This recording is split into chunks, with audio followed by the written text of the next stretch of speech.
ચાલો આજે આપણે સ્વાધ્યાય 5.2 સ્વાધ્યાય 5.2 નો પ્રશ્ન નંબર બીજો. પ્રશ્ન નંબર 2 શું કહે છે આપણને તો એની અંદર જે છે નીચેનામાંથી સાચો જવાબ શોધો અને ચકાસો. હવે આ આપણી પાસે જે છે સમાંતર શ્રેણી માટેની ખાલી જગ્યા આપી છે કે સમાંતર શ્રેણી છે એનું પેલું પદ 10 છે, હજી કોણ છે 7, 4 ડોટ ડોટ ડોટ અને જે છે મતલબ શ્રેણી આગળ વધે છે એ જે શ્રેણી છે એનું 30મું પદ આપણે ગોતવાનું છે. કેટલા પદ ગોતવાનું છે આપણે 30મું પદ ગોતવું છે અને આપણને 4 વિકલ્પ આપ્યા છે એમાંથી કોઈ પણ એક વિકલ્પ એમાંથી આવશે એટલે કરવું શું પડે આપણે એના માટે ગણતરી કરવી પડે. તો એના માટે જે છે પ્રશ્ન બીજો છે સ્વાધ્યાય 5.2 નો પ્રશ્ન બીજો રકમ લખી નાખી દઈએ આપણે. ઓકે હવે શું કરશું આપણે એના માટે આપણે લખશું એનો જવાબ. હવે એના માટે શું કરવું પડશે આપણે 30મું પદ ગોતવું છે ને આપણે જો તમે આપણે શોર્ટકટમાં ગોતી શકીએ કેટલામું પદ ગોતવું છે 30મું પદ એક્ઝામમાં કોઈ પણ પદ આપી શકે 30મું પદ છે 50મું પદ છે 40મું પદ છે 19મું પદ છે 25મું પદ છે ગમે પદ આપે તો આપણે સૂત્ર યાદ છે આપણને આપણે જે સામાન્ય સૂત્ર છે એ નહીં આપણે શું સૂત્ર છે આપણે 30મું પદ ડાયરેક્ટ ખબર છે કે 30મું પદ છે કેટલામું પદ છે તો ડાયરેક્ટ 30મું પદ આપણે ગોતવાનું છે તો સૂત્ર ખબર છે આપણને કે જેટલામું પદ હોય એનાથી એક ઓછો ડી. હવે 30મું પદ ગોતવું છે તો શું કરશે એના માટે આપણે a30 તો a30 બરાબર શું થાય a30 બરાબર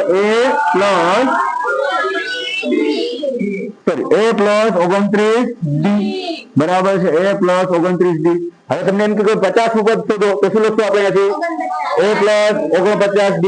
તમે એમ કે 25મું પદ શોધો તો a પ્લસ 24d એટલે કે જેટલા પદ છે એનાથી એક ઓછો ડી. બસ સેમ જ વસ્તુ છે. ઓકે હવે અહીંયાથી આપણે જોઈ લઈએ સૌથી પહેલા તો અહીંયા આપણી પાસે બે વસ્તુ છે આપણી પાસે કોણ કોણ છે અહીંયા a અહીંયા કોણ છે ડી. આ બે ની ખબર હોય તમને એટલે બે ની કિંમત મૂકેલે 30મું મળી જાય. હવે a એટલે શું થાય a એટલે શું થાય પ્રથમ પદ અને બીજું આપણે ડી ગોતવાનો છે. આ બે વસ્તુ મળી જાય તમને એટલે મળી જાય. હવે a એટલે પ્રથમ પદ તો પ્રથમ પદ શું છે આપણી પાસે 10 એટલે ચલો 10 તો મળી ગયું પ્રથમ પદ એટલે લખી નાખીએ અહીંયાથી 10 બરાબર અહીંયા શું આવશે અહીંયાથી 10. હવે પ્લસ 29 અને ગુણ્યા બરાબર કાઉન્સમાં લખી નાખશું આપણે એને ડી. ડી એટલે ડિફરન્સ. તો ડિફરન્સ તમારે ગોતવો છે શું ગોતવું છે તમારે ડિફરન્સ તમારે ગોતવો છે તો શું કરવું છે એના માટે સૂત્ર શું છે એનું હા આ શું છે આપણું આ છે આપણું a1 આ શું છે આપણું a2 એટલે શું કરવાનું આપણે ડિફરન્સ ગોતવા માટે શું કરવાનું આપણે હા a2 માંથી a1 શું કરવાનું આપણે માઇનસ કરી નાખવાનું બરાબર છે. એટલે શું કરશું આપણે a2 માઇનસ a1. હવે a2 કેટલું છે આપણી પાસે અહીંયા 7 છે અને માઇનસ કેટલા છે અહીંયા 10 a1 છે 10 7 માંથી 10 જાય તો 7 માંથી 10 જાય તો કેટલા થાય હા -3. શું કામ કારણ કે બે નિશાની અલગ અલગ છે. આ 7 છે એ કેવા છે પ્લસ છે અને આ 10 કેવા છે માઇનસ છે બરાબર છે. તો 7 પ્લસ છે 10 કેવા છે માઇનસ છે તો બેની શું થાય બાદબાકી થાય નિશાની અલગ અલગ હોય તો બાદબાકી થાય અને બાદબાકી કરીએ એટલે 10 માંથી 7 કાઢવાના મોટા પદની નિશાની શું છે આપણી પાસે -3. તો એનો મતલબ કે જે ડિફરન્સ જે છે આપણને કેટલો મળી ગયો આપણને હા તો ડી બરાબર -3. એ જે -3 મળ્યા એ મૂકી દીધું અહીંયા. ઓકે તો ડી બરાબર -3. હવે આપણે એ પણ મળી ગયો છે આપણને ડી પણ મળી ગયો છે બે વસ્તુ મેળવી લીધી. હવે કાંઈ નથી કરવાનું ખાલી ડાયરેક્ટ ગણતરી કરી નાખો.